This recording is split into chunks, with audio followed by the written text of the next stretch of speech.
Vetting out a potential employee.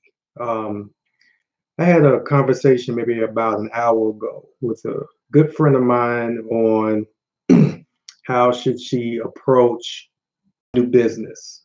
And one of the things that she talked about was doing free consultations for any potential clients. And if I want to assume, so what a consultation is when you get on the phone or video chat with a potential client. Hey, what's going on? The phone with a potential client, and for if it's 30 minutes, 45 minutes, or whatever have you, and then you talk to them about, their goals, what they're trying to do. Not try to sell them, right? Because the main thing is for consultation is you gain information.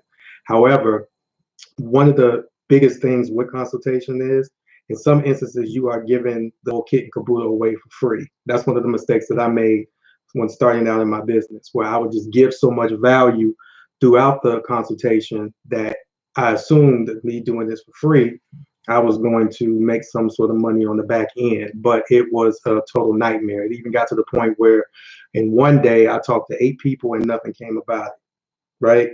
I just spent what, 4 hours, a half a day, or half of my work day, talking to potential people, and it didn't go anywhere. I gave them the keys to the kingdom because I was thinking, let me come to vetting out potential clients. So what I'm going to do with you guys today is go through the process that I used to go through to get me back on track, because during this time I was just so happy and so eager to talk to people on the phone. I really didn't understand my overall strategy when it came to vetting out potential clients. And vetting out these potential clients has nothing to do with me thinking I'm better than someone else. This business. So you want to make sure that you, of course, you are providing a service, but you're not in business to make friends. You want to provide a service so well to someone that you develop a great relationship with them. But this isn't about making, people feel good, and this isn't about just doing stuff for free. It is about generating a profit. You're spending a lot of time, effort, and energy that you could be spending with your significant other, your children, your cat, or whatever the case may be. But you are spending a lot of time prospecting with people. And at the end of the day, it's the potential client's decision to go with you or not. However, these are the steps that I took when it got to a point where I needed a better way to actually vet out a potential client. The first one is knowing who my target client was. A lot of people, they just so happy and so to get into business or whatever have you. They want to serve everyone. Now, if you are serving everyone, you are serving no one. Now, I know that may be hard for someone that's on this call right now, but everyone isn't your client. This is the reason why if you go through some sort of marketing class or just business 101, you want to know not only the product or the service that you have, but more importantly, who are you serving this to? Is it to women? Is it to men? Is it to kids? Is it for married women, single men? You need to, if you aren't doing this right now, you need to take some time out and figure out who is your target client. But you definitely want to get crystal clear on who you are providing this product or service to. You are wasting your time if you say, I want to serve everyone.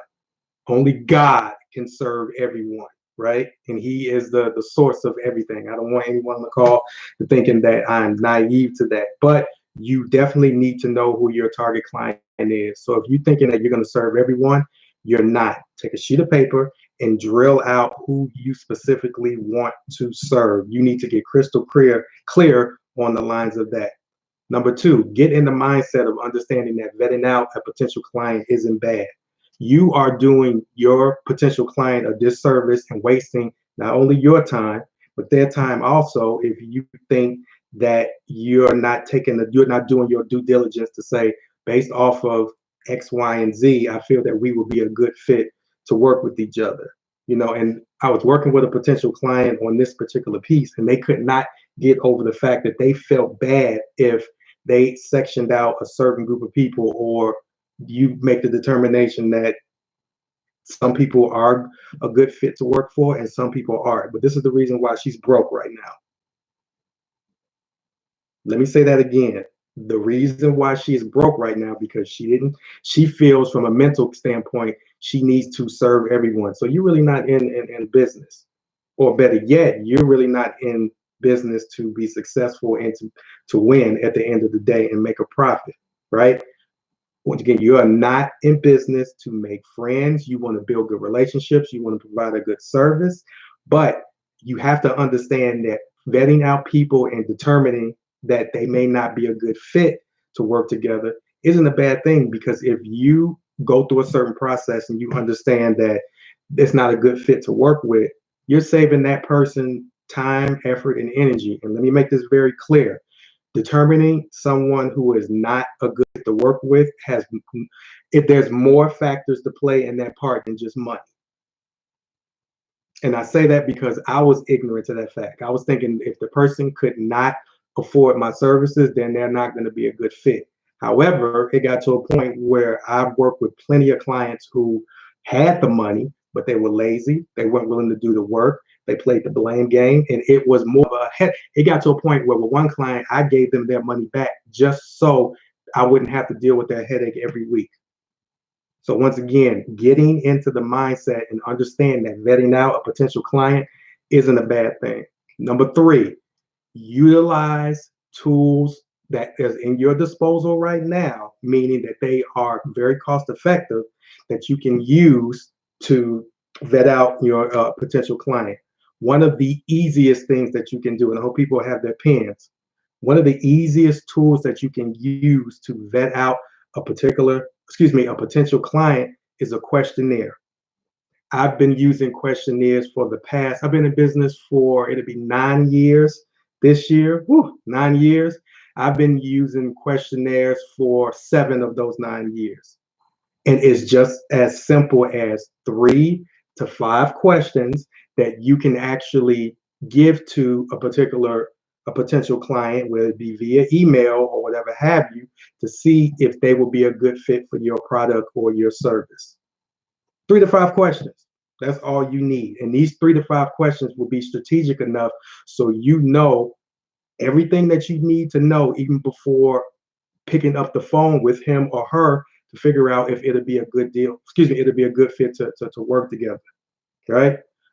And some of those free tools that you can use, I'll give you 3.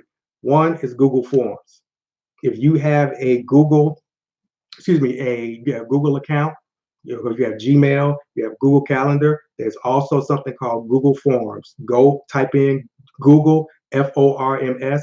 This is a platform where you can create free forms that you can use very longest to vet out a particular client, right? Hello, let me stop and say, hey, how's everyone doing in Instagram land, on YouTube and Facebook? I appreciate the fact that this is a Saturday. Hopefully you guys are in the house being safe based off of everything that's going on. But hello, everyone. I want to say, what's going on. But let me get back to say either Google Forms. Another one, SurveyMonkey. SurveyMonkey, there is a free version of SurveyMonkey where you can create a form, 3 to 5, no more than 7 questions, because you do not want to overwhelm the potential client with these questions. But if the questions are strategic enough, you can gain all the information that you need to figure out would they be a good fit to work with. So you have Google Forms, a SurveyMonkey, and then also another free form platform is Wufoo. I hope I'm saying it right? But I think it's WHOFOO.com. However, based off of which one you feel more comfortable with, you can use one or you can use all 3. But get into the process where you are using a questionnaire to start vetting out your your potential clients. For me, I'm going to pull back the curtain with my business. On a monthly basis, I'm getting at least 20 requests a month to work with someone, which is good. I'm very happy. I'm very blessed that people will they see the value in me and they want to work with me. But I make sure that I have my admin send them that form. A lot of my requests come via email, right? And if it comes via email, it is simple as me saying, thank you for having my admin saying, thank you for, inquiring to work with Eric. Please fill out this survey. We'll look over your information and then we will determine what would be the next steps? Boom, done. You don't necessarily have to get caught up on the verbiage, but once again, you want to send them something that they can fill out that captures everything that you need to make a conscious decision to say, okay, do we as a company, or do I, because you have a lot of solo entrepreneurs out there, do I really want to, is this a good fit for us to work together? This is the same concept that people have when it comes to dating, right? Same concept. So that's why it blows my mind when people have the concept, and some people say, who do you think you are that determine who do you want to work with? Now, no one just shows up, meet the girl of their dreams and get married. Let me take that back. You do. However, while you in the process of trying to find Mr. Right, Mrs. Right, or whatever have you, you go on dates, and you can't, well, most people, unless you are Mormon, you're not going to end up marrying 4 or 5 individuals. However, most people, they date multiple people and they determine if it'll be a good fit for them to uh, be in a monogamous relationship, get engaged and get married and things of that nature. Same deal. So if there's anybody looking at any of these live streams right now and they feel that they can't come to the understanding of saying, do I really want to work with this person? You need to get over yourself. Or more importantly, you need to figure out, are you serious about being in business? But because if you take that approach and not vet out your potential clients, you're going to end up wasting time. You're going to end up being stressed out. You're going to end up resenting the person that you will want to work with, because you have so many people that are knocking on your door, but that doesn't necessarily mean that you let everybody in. Let me say that again. You have so many people that can be possibly knocking on your door, but you are not going to let everyone in. Same deal, right? But once again, going back to my business, on a monthly basis, I get 10 to 20 requests for people who would want to work with me. Every one of them, I send the form out. Out of those 20, I would luckily, on a good day or a good month, I would get 4 people to actually fill out the questionnaire. And that says a lot right then and there from a psychological standpoint. So if you want to work with me, or you present yourself with wanting to work with me, and you don't even take the time out to fill out a 4 to 7 question form. So if I onboard you as a potential client, and I'm going to get to the point where I'm going to have trouble you actually doing the work, the lack of the action that someone takes says a lot about them. And that's one of the things that we look at within this organization. Out of the 20 that we sent, how many people actually filled it out? Now, don't get me wrong.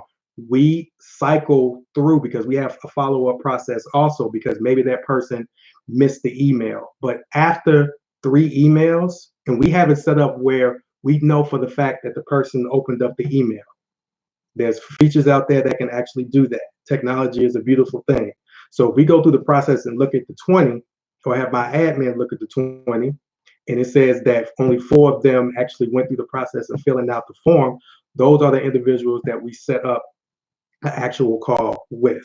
And that actual call, there's a method behind the call also, because once again, this is a whole process to get to the point, is the person willing to pay for your product or willing to pay for your service? However, using that questionnaire is one of the best cost-effective tools that you can use to help vet out your potential clients. So before I get off this live cast, I want to make sure these, and also the best way to do it and the most cost-effective way is to fill out a questionnaire. Let me take a look. Hello, everyone. What's going on? How's everyone doing? Hope everyone is safe. Hope you're in the house. Hope your business is thriving. And hopefully what I'm saying, you'll definitely take that and incorporate that into your business. You have to guard your business and guard your time to make sure that any engagement that you have is not a waste of your time. And I'm not saying that out of those 4, I close 4 of those deals, right? Out of the 20, I may have 4 to actually fill out the survey. Out of that, I may have a potential 2 that I move forward with, which is fine. But if I would take the time to talk, spend a half an hour of my time with no cost to it, I'm going to end up burning myself out, like I did when I was a naive entrepreneur. But nowadays, with me having a family and having other obligations, I want to make sure that the people that who say they want to work with me, they can and they're willing to do it. And it's not all about the money, but we want to make sure that I'm not wasting my time on dead air, because you have a lot of people out there that will spend a little bit of effort of trying to inquire about your services. And then it gets to a point where they will go with someone else. And that person wasn't the best person to work with. And I would rather identify that as early as possible, as opposed to spending a lot of my time, effort, and energy that I could be spending on something else with a client who's really not thinking about moving forward. So if you guys didn't have any other questions, comments, concerns, what time is it? It is 5:31. Thank you guys for your time. I hope this was very valuable. Hopefully you can technically pull from this. If you guys had any other questions, comments, concerns, feel free to shoot me an email at info@ericbhorn.com. That is info@ericbhorn.com. And let me say it again for the people in the back. That is info@ericbhorn.com. Thank you guys. You have a good Saturday night. You be safe. Talk to you soon. Bye.